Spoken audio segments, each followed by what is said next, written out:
chers collègues. Depuis de trop nombreuses années, la laïcité est instrumentalisée à des fins politiciennes par des majorités soucieuses d'assurer leur réélection. Fort heureusement, les sondages d'opinion confirment que les Françaises et les Français ne sont pas dupes de ces basses manœuvres et qu'ils refusent de se laisser empoisonner par le venin de la division. Ils l'ont démontré une fois encore en restant stoïques devant les discussions entourant ce projet de loi dont il est peu dire qu'il s'inscrit en faux de notre histoire politique.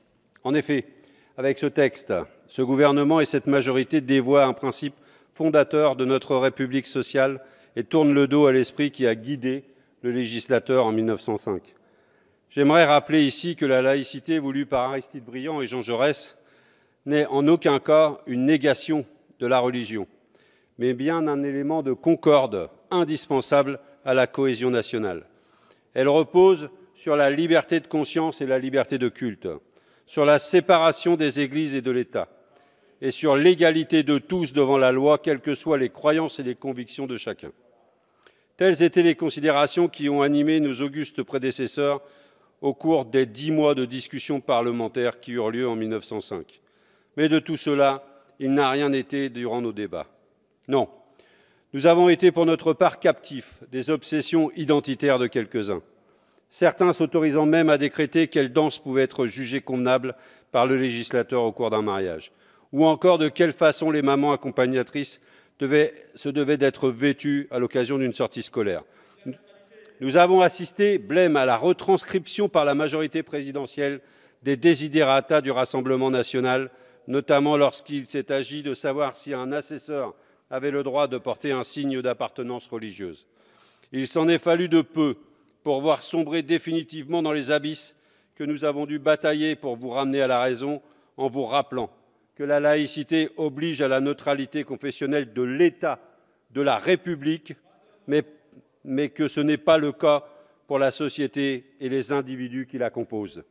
Hélas, nous n'avons pas été entendus au sujet des terribles entraves que ce projet de loi fait courir sur la liberté associative, comme si les milliers d'associations qui font vivre la cohésion sociale dans notre pays étaient responsables, en quoi que ce soit, du comportement malfaisant d'une minorité. La ficelle est un peu grosse. Elle vous permet de détourner le regard des politiques néolibérales que vous appliquez sans vergogne et qui, partout, entraînent avec elles le plus grand malheur de l'époque, le séparatisme social.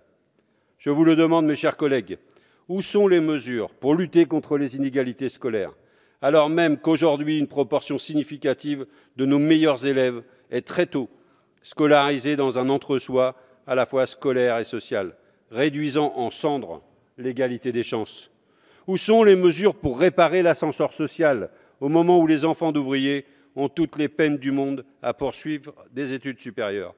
Où sont les mesures pour défaire les inégalités territoriales, Madame la Ministre, ça vous parle ça, lesquelles condamnent nombre de Françaises et de Français dans les quartiers et dans la ruralité à vivre sans service public et sans les ressources nécessaires à leur émancipation? Où sont les mesures pour lutter contre les discriminations subies par des millions de concitoyens en raison de leur nom de famille, de leur visage ou de leur origine sociale? Nulle part. Or, je crois que cette absence est révélatrice de ce qui distingue profondément nos projets politiques. Là où vous vous servez de la laïcité comme un allié de circonstance, nous pensons qu'elle est un puissant moteur pour notre République sociale. Je dis bien sociale, car comme l'affirmait Jean Jaurès, la politique, la République doit être laïque et sociale, mais elle restera laïque parce qu'elle aura su être sociale.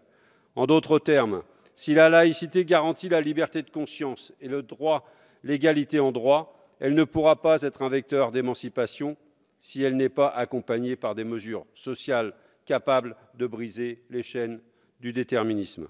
Telle est la philosophie que les députés communistes ne cesseront jamais de défendre. Vous comprendrez donc pourquoi nous voterons contre un texte qui n'est au fond rien d'autre qu'une chimère au service de l'agenda électoral du candidat Macron.